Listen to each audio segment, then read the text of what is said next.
Hello बच्चों, online class में आपका स्वागत है। आज दिनांक अभी है 5/10/2020 और ये सेकेंड ईयर संस्कृत शिक्षण।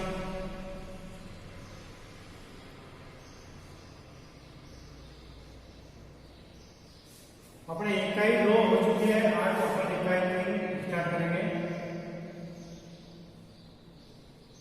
प्रकरण।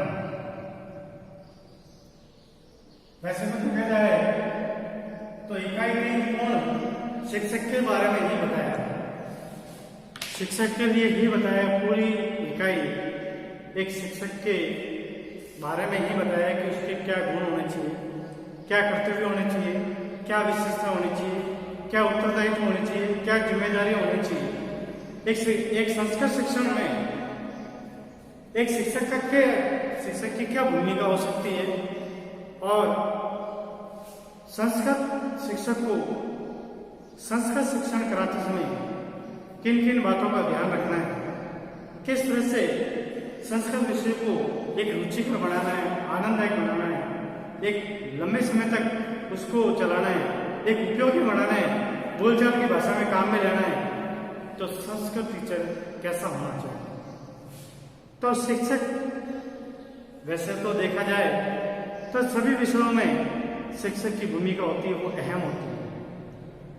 आज कहते हैं कि शिक्षक कोई भी पढ़ाता है, कोई भी ज्ञान देता है, कोई भी ज्ञान अर्जित करवाता है, तो उस ज्ञान को अर्जित कराने से पहले एक शिक्षार्थी, एक अधिगमकर्ता, एक बच्चा, एक बालक, एक छात्र पहले उस शिक्षक को देखता है, उसकी आंखों को देखता है, उसके व्यवहार को देखता है, उसके नेचर को देखता है, उसके स्वभाव को देखता है कि कैसे बोलता है।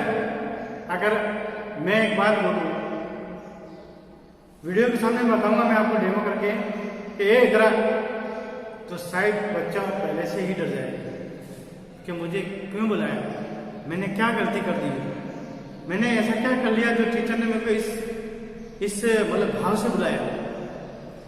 और एक बोलते हैं अपन कि भाई रमेश इधर बेटा, तो अगर उसकी गलती भी होगी ना वो भूल जाएगा। तो बोलने का और एक जैसे अपन बच्चों के साथ में कैसे व्यवहार करना है वो बहुत मायने रखता है। विषय वस्तु एक पुस्तकों और एक बच्चों के बीच में एक जो रोल निभाता है वो एक टीचर ही निभाता है। हजारों चीजें पढ़ी है किताबों में, मैगजीनों में और विषय वस्तु में, लेकिन उसको पेश करने वाला जो एक अभिनेता होता है, जिनको उस चीज को पब्लिक के सामने, बच्चों के सामने किस तरह से पेश करना है वो मायने रखता है। वो सबसे बड़ी चीज होती है। एक कॉलेज लेवल का जो बच्चा होता है पढ़ तो वो भी सकता है, वो इतना ज्ञानी तो हो ही जाता है कि पढ़ के ज्ञान प्राप्त कर सकते हैं। तो वहां उस लेवल पर जाकर एक टीचर की क्या जरूरत है, कोई जरूरत नहीं है। लेकिन वो विषय वस्तु को किस तरह से बच्चों के सामने पेश करता है, किस तरह से उसको आसान बनाता है, किस तरह से सुबोध बनाता है, किस तरह से वो बच्चों की तकलीफों को दूर करता है, वही तो एक टीचर की भूमिका है, वही तो एक टीचर का रोल है। तो आज हम उसी शिक्षक के बारे में, उस गुरु के बारे में अध्ययन करेंगे कि संस्कृत भाषा की शिक्षा में आज अपना जो पॉइंट रहेगा कि संस्कृत भाषा की शिक्षा में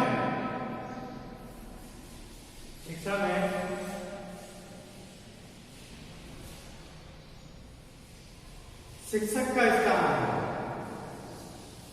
शिक्षक का स्थान।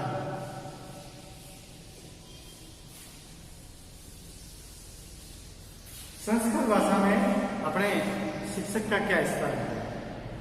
अपन फिर प्राचीन संस्कृत तो देखा जाए तो वैदिक संस्कृति और प्राचीन समय से ही संस्कृत चली आ रही है।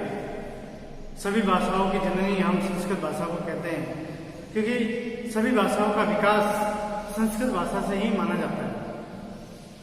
हम श्लोक बोलते हैं, गुरुर ब्रह्मा गुरुर विष्णु गुरुर देवो महेश्वर गुरुर साक्षात परम ब्रह्म तस्मै श्री गुरुवे नमः। यानी गुरु ही ब्रह्मा है, गुरु ही विष्णु है, गुरु ही महेश है।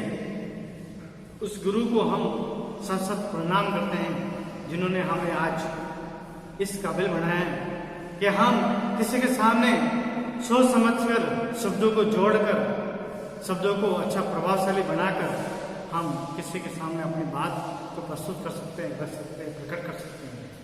हम अपनी बात को कितनी तरह से कैसे प्रभावशाली रखनी है, वह विचारधारा, वह समझ एक अपने शिक्षक के माध्यम से ही हमको मिली है। इस देश में शिक्षक की ब्रह्मा विष्णु महेश के समान पूजा होती रहती है। इस संबंध में डॉक्टर प्रभाशंकर मिश्र का कथन है कि शिक्षक की यह प्रतिष्ठा उसके त्यागमय तथा आदर्शमय जीवन के कारण थी। उसका जीवन लक्ष्य अपने शिष्य के जीवन को उच्च बनाना था। वह परोपकार के लिए जीता था, वह निःशुल्क शिक्षण कराता था, वह शिष्यों द्वारा श्रद्धा भक्ति भाव के बदल से ही संतुष्ट लेता था। भाई आज का समय तो ये है कि एक शिक्षक को आजीविका चलाने के लिए उसको वेतन की भी जरूरत है, क्योंकि वो भी परिवार लेके बैठा है। लेकिन उस समय शिक्षक उसी को बनाया जाता था जिसके पास ज्ञान होता था, जिसके पास समर्पण की भावना होती थी, त्याग का भावना होती थी। वो किसी लोभ या पैसे के लिए शिक्षा नहीं देता था। मतलब है कि बच्चे अच्छे मतलब है कि क्षेत्र में जाके अपने काम करते थे और गुरु का नाम करते थे, सच्ची अपनी भाव शक्ति बताते थे, एक सेवा भाव बताते थे, वही उनके लिए सबसे बड़ी गुरु दक्षिणा थी। लेकिन अभी समय बदल गया है, अभी मतलब है कि टीचरों को भी अपना घर परिवार चलाना पड़ता है। लेकिन आज के दौर में भी ऐसे कई टीचर, ऐसे शिक्षक भी है कि पैसा मिलने के बाद में भी वो काम सही तरह से नहीं कर पाते। उनको सिर्फ शिक्षण पढ़ाना एक नौकरी टाइप लगता है, एक वर्क समझते हैं, जबकि ये सबसे बड़ा सेवा भाव, सबसे बड़ी सेवा है जो टीचर होने के नाते हमें निभानी चाहिए। शिक्षक की प्रमुखता और श्रेष्ठता के बारे में दिशा निर्देश कतिपय विद्वानों के विचार है। देखो, आचार्य विनोबा भावे के शब्दों में मैं एक बता सकता हूं। आचार्य विनोबा भावे इन्होंने क्या बोला शिष्य के लिए? गुरु अपने शिष्यों के लिए ईश्वर है। गुरु अपने शिष्यों के लिए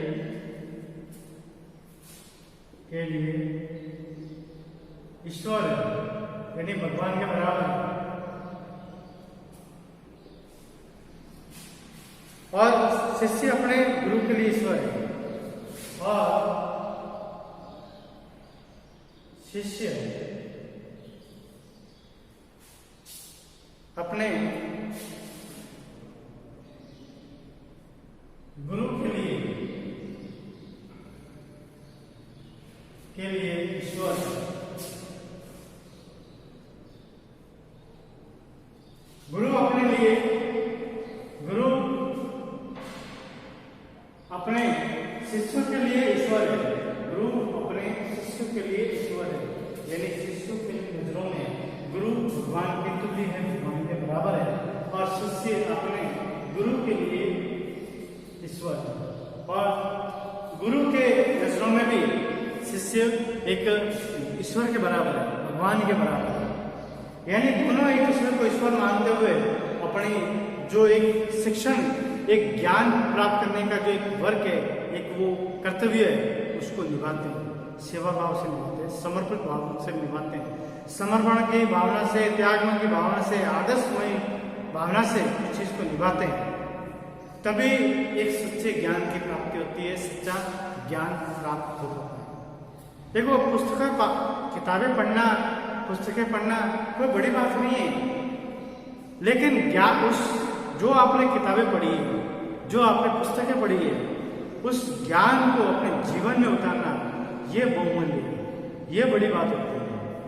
अगर आपने किताबें पढ़ी है, आपने एमएड कर ली, एमए कर ली, बीए कर ली, बड़ी बड़ी डिग्रियां हासिल कर ली, लेकिन फिर भी आपके पढ़ने में, आपके ज्ञान में और आपके बोलने में, आपके स्वभाव में, आपके इसमें परिवर्तन नहीं आया, तो आपने सिर्फ डिग्रियां हासिल कर ली, आपके अपने जीवन में परिवर्तन नहीं ला सके, तो आपका वो ज्ञान व्यर्थ है।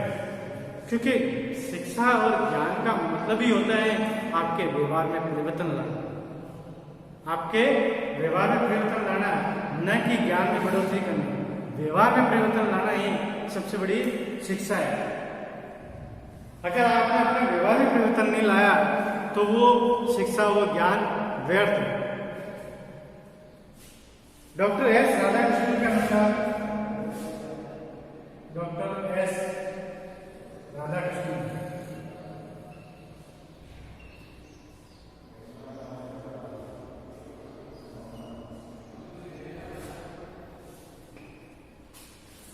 शिक्षक राष्ट्र के भाग्य के मार्गदर्शक है।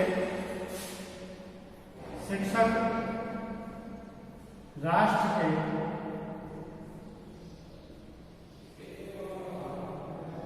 भाग्य मार्गदर्शक है।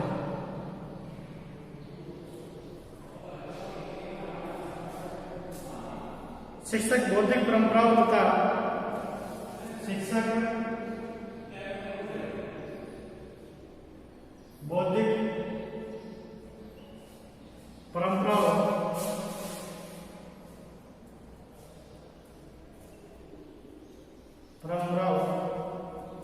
तथा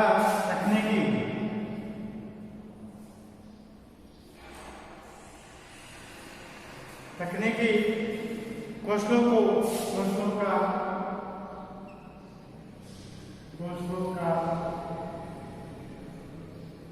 पीढ़ी दर पीढ़ी हस्तांतरण करने में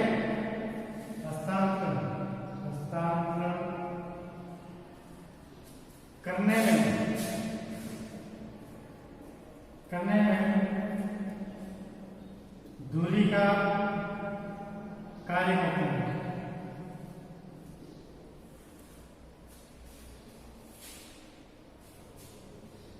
वह सभ्यता व संस्कृति का संरक्षक है। वह सभ्यता व संस्कृति का संरक्षक है।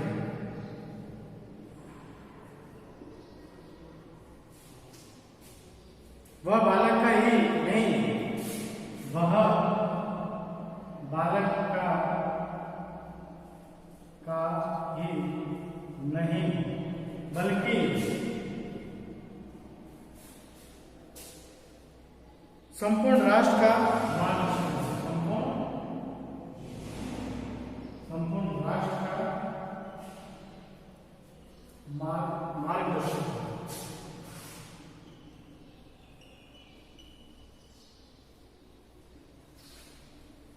देखो ऐसा एक चीज बताऊं मैं आपको कि बच्चों को और जो शिक्षा देता है वो एक शिक्षक ही होता है, लेकिन आपको पता है कि एक शिक्षक के द्वारा ज्ञान दिया हुआ वही आगे चलकर क्या पता एक अच्छा इंजीनियर बन सकता है, एक अच्छा कलेक्टर बन सकता है, एक अच्छा नेता बन सकता है। आज जितने भी इस संसार में, इस राष्ट्र में, इस समाज में अगर कोई परिवर्तन ला रहा है तो कहीं ना कहीं वो शिक्षित होंगे, और अगर शिक्षित नहीं भी है तो उनको नहीं, कहीं ना कहीं वो ज्ञान मिला होगा, उनको नई विचारधाराएं मिली होगी। क्योंकि बिना ज्ञान प्राप्त करे, ज्ञान प्राप्त करने का मतलब ये नहीं कि वो विद्यालय में जाके ज्ञान प्राप्त करे, ज्ञान कहीं से भी प्राप्त कर सकता है। अगर वो ज्ञान प्राप्त करने के बाद में इस समाज में परिवर्तन लाने की कोशिश करता है, इस राष्ट्र में नया लाने की कोशिश करता है, तो वही सबसे मतलब जो जिसने उसको ज्ञान दिया वो सबसे बड़ा शिक्षक है, वो बहुत ही अच्छा शिक्षक है। तो आज हम शिक्षकों के द्वारा जो एक शिक्षा प्रणाली के द्वारा या शिक्षण के द्वारा हम जो बच्चों को ज्ञान देते हैं वो राष्ट्र के निर्माण के लिए होती है, एक नए समाज के निर्माण के लिए होती है। बच्चा अपने आप में सर्वांगीण विकास करते हुए राष्ट्र का निर्माण करें। बालक, छात्र, व्यक्ति जब आदर्शवादी व्यक्ति बनता है तो एक व्यक्ति आदर्शवादी व्यक्ति बनेगा तो दूसरा भी आदर्शवादी व्यक्ति बनेगा, तीसरा भी बनेगा। इस तरह से एक अच्छा एक आदर्श राष्ट्र का निर्माण होता है। तो आज मैं इतना बताऊंगा, कल और आगे देखेंगे अपन। धन्यवाद।